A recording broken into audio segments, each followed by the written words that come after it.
What's going on, everyone? So Los Angeles Lakers are through their first 10 games, and how have our other big three doing, right? Not counting LeBron James and Anthony Davis, Austin Reaves, D'Angelo Russell, Rui Hachimura. Those three are the other guys. Those are the guys that are looked to have the biggest impact for the Lakers. I've talked about it all offseason, now into the season. These three we rely on tremendously. And we've seen quite the roller coaster thus far with these three. We've seen good moments, bad moments, in between moments. Obviously, it's early in the season. We saw even like D'Angelo Russell last year was 31% through the first 15, 20 games, and then completely just turned it around and ended up having a historically great season for the Lakers. So obviously things can change, things can improve. Rui Hachimura even got better last season as the season progressed. He also got moved in the starting unit. But point is that we can't judge too much through the first 10 games, but I do think through 10 games, particularly for these three that we've seen for last few seasons now, I do think we can kind of get an idea. They have been, all three of them, very inconsistent at times, but on an individual level. And let's start with D'Angelo Russell, because D'Angelo Russell is the one that is now officially playing a new role. And it's been 2 games, and he's really bought in and just done an excellent job, in my opinion, as far as the bench sixth man role goes, which if he continues to stay bought in and he continues to play that role, that is huge for the Lakers, because the Lakers, one of the worst bench teams, if not the worst bench in the league. They were ranked 30th. I do think with D'Lo now in the starting unit, that's more than likely not going to change. But still, right?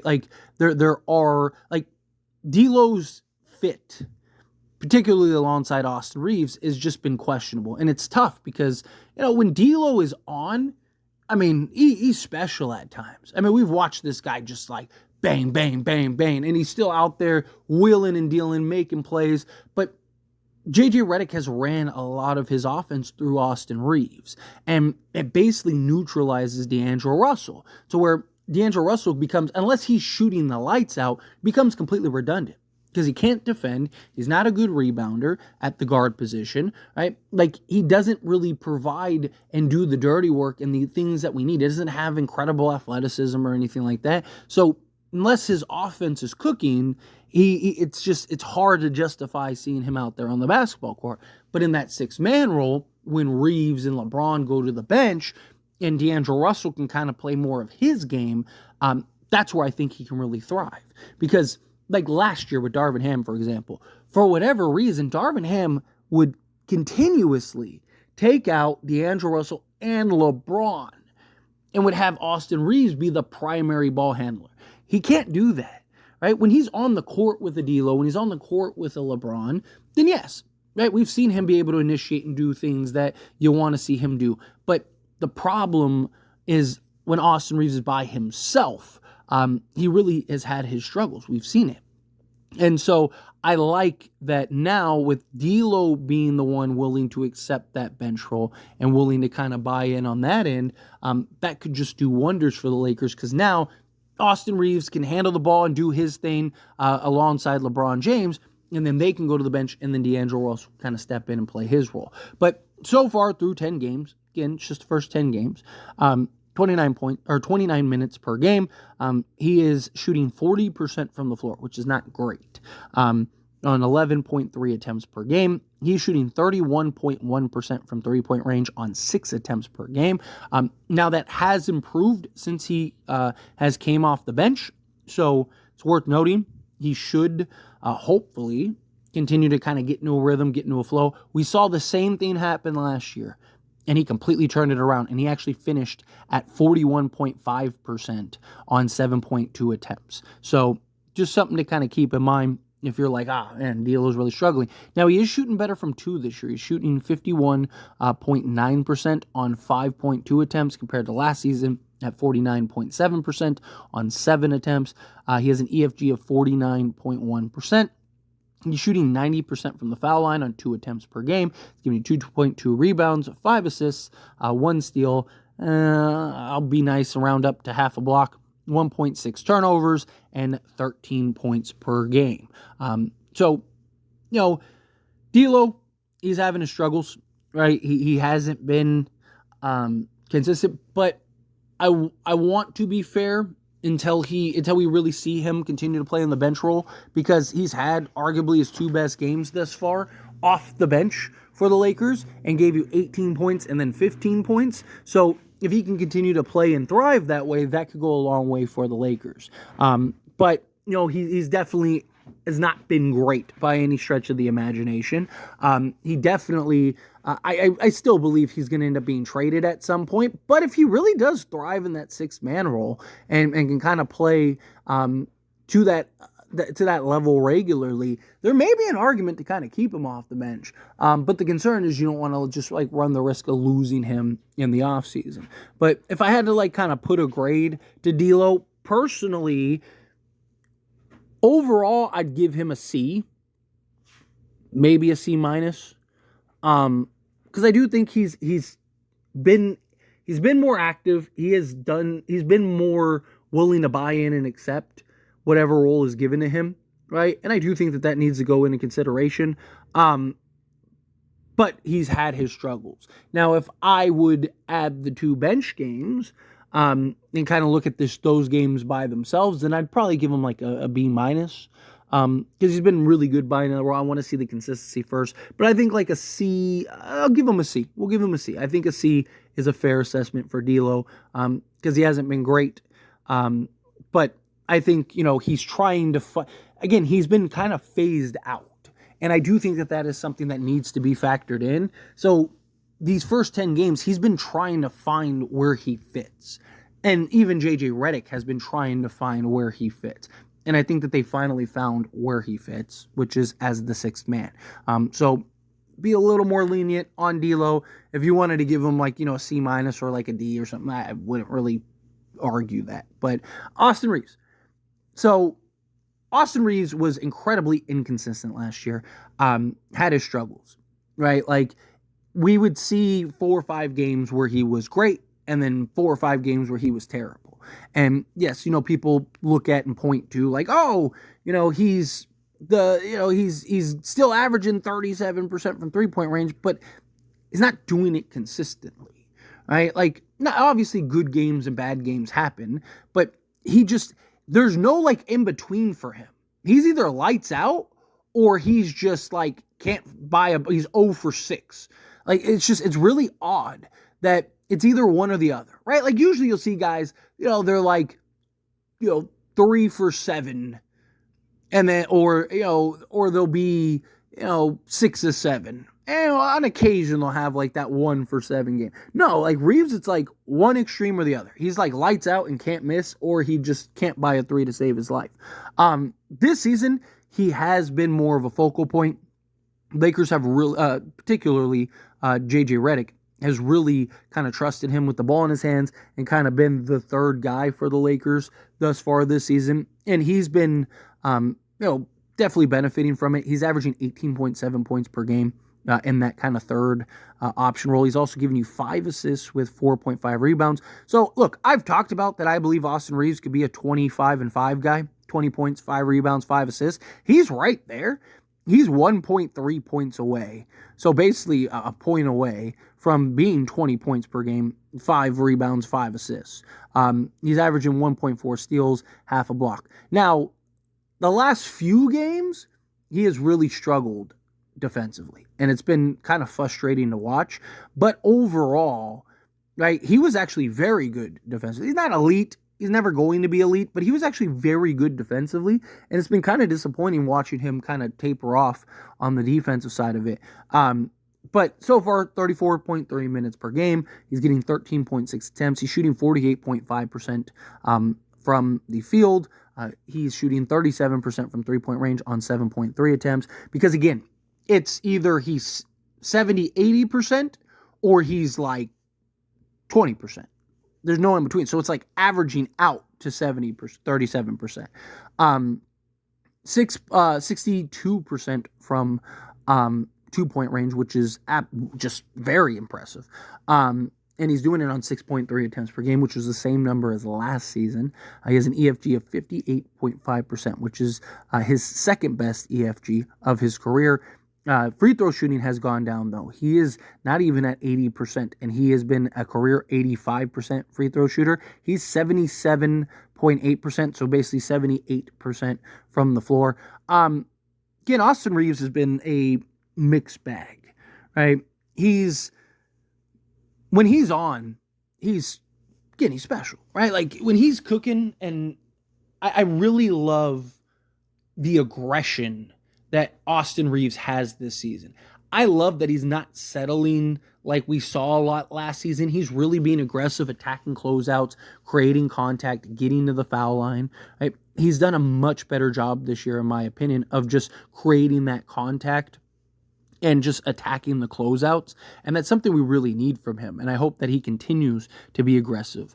No, I would like a little more consistency in his shot.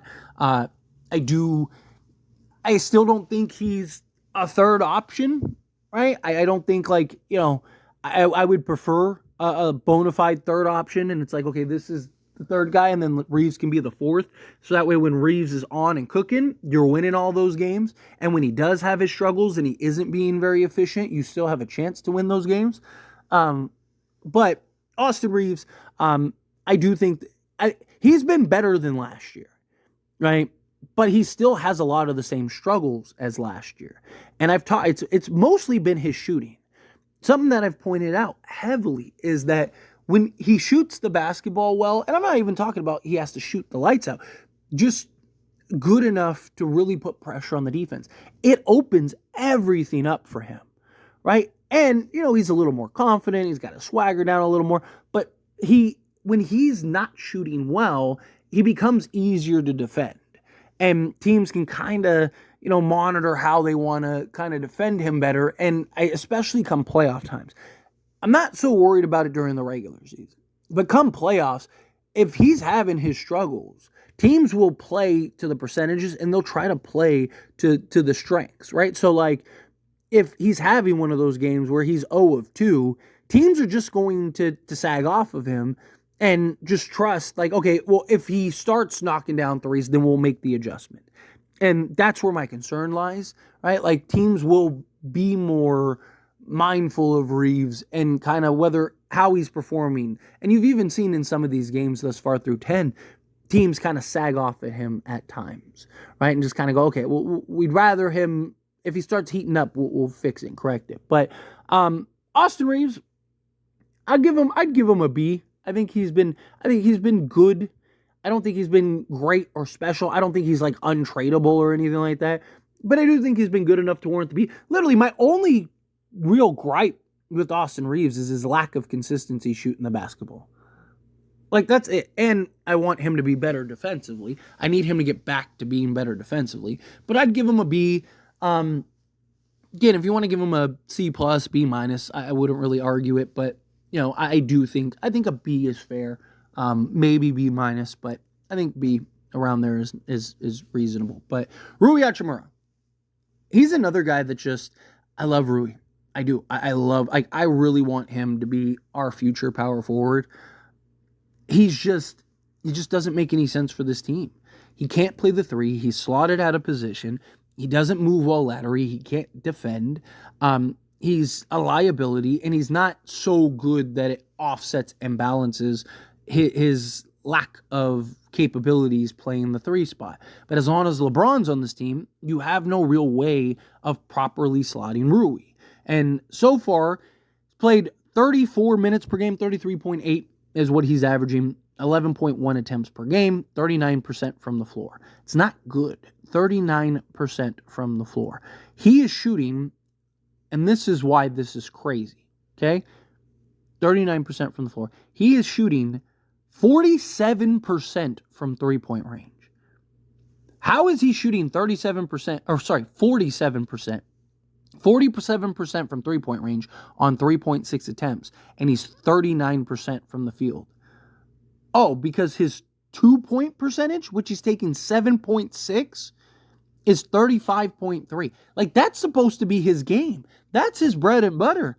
The midi, backing guys down. It's because he's been forcing shots a lot more this season than he has in previous seasons. I mean, this is by far his worst shooting season. Last season, for example, he shot 59.7% on 6.5 attempts. He had an EFG last season of 60.9. This season, he has 46.5. Now, free throws, he's shooting better, shooting 83.3% compared to 74% on exactly 2 attempts per game, just like last season. Rebounding has gone up. He has been better rebounding. He's still not a great rebounder, but he has done a better job this season. He's averaging 6 rebounds this season, 1.3 assists. We'll round up, call it a steal, half a block. He's committing 2.1 fouls, and he's giving you 12 points per game, which is down from the 13.6 attempts per game. So he's taking more field goals, 11.1 compared to 9.9. So basically one more attempt and averaging almost 2 fewer points. And it's because of his efficiency from 2-point range. Again, he's slotted out of position. I love Rui. I want Rui to be on this team long term, but I don't see him having that fit and him coming off the bench and being LeBron's backup or whatever. I just don't think he's going to get the opportunity, get the role, and especially in a backup role, get the minutes slotted where he needs to be slotted, which is the 4 on a regular basis. It's tough because Rui has done his best to try to evolve into a 3, but it's not what his body is designed for. He's a guy that has a lower center of gravity. He's a guy that has a big, more physical presence. He's a guy that should be slotted at the 4. For him, given that, he is slotted out of position and and he's trying his best to figure it out, right? I want to be fair to him. So I'll give him a C+, because he also has been very inconsistent. There's no excuse for the lack of 2-point shooting, right? That's just solely him. Just poor shot selection is really what that is. So I'd really like to see him pick up his poor shot selection. But overall, I think a C+ is fair for him. But anyway, as always, this is a discussion, and I pass the question on you. Let me know your thoughts and opinions down in the comments below. What do you think? How do you feel? What are your thoughts? Do you agree with my assessment? Do you disagree with my assessment? Do you think yes, you gotta give him, the letter grades that I did? Do you think no? Do you have your own? How do you feel? Whatever your thoughts are, I love to hear it. So let me know down in the comments below. That being said, if you haven't liked this video, hit that like button. Helps me a lot. So we enjoy these types of videos, and I truly appreciate it. Not subscribe channel, hit that subscribe button. Turn on the bell notifications. Appreciate y'all. See you in the next one. Thank you.